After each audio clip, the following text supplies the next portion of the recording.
Now, most of us do just take our boiled corn or roasted corn to the table with butter, salt, and pepper.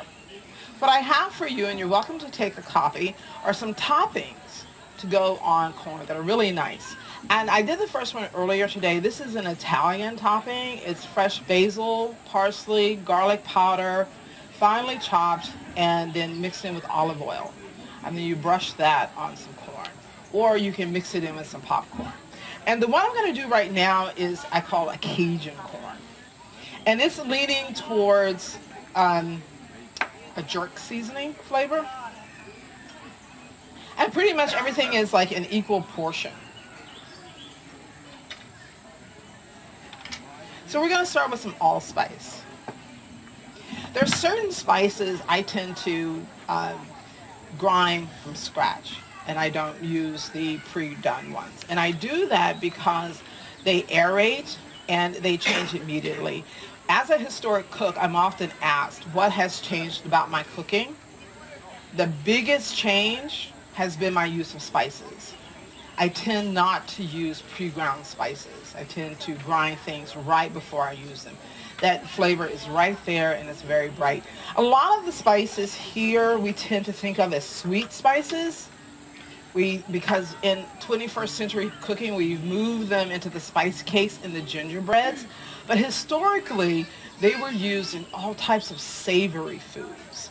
Nutmeg is actually the dominant spice of the 18th century, and it's in everything. It's in chicken, it's in beef, it's in, you wouldn't even think of a lamb stew, but that's coming from the area where it was in the Middle Eastern and North African tradition. It's used with lamb a lot. But we're going to start with some nice ground up allspice, a half a teaspoon, and then we're going to do some nutmeg. If there is no other spice you choose to prepare right before you use it, I do ask, give nutmeg a try. It is so different and so much lighter when you do it right from the beginning. And whole spices actually last for years, as long as they're kept dry.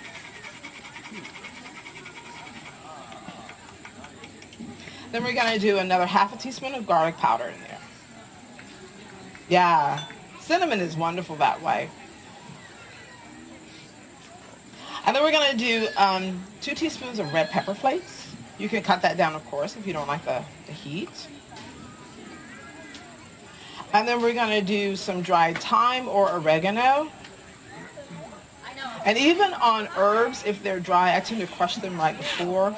Give them a rub. And then we're going to do a pinch of cinnamon. Actually, do about a 1/4 teaspoon. It's pretty nice. And if you have some cloves, you can add that in as well. And a little salt. And we're going to mix that all together. For popcorn, you can put the nice fresh popcorn right in a brown paper bag. Pour this in, give it a good shake up.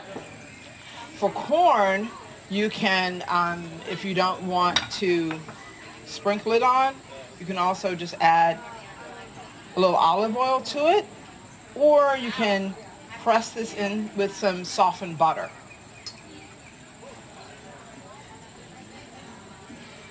And then spread that right on.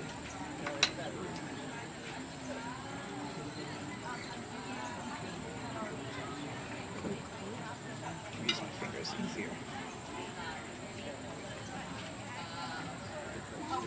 And there you go.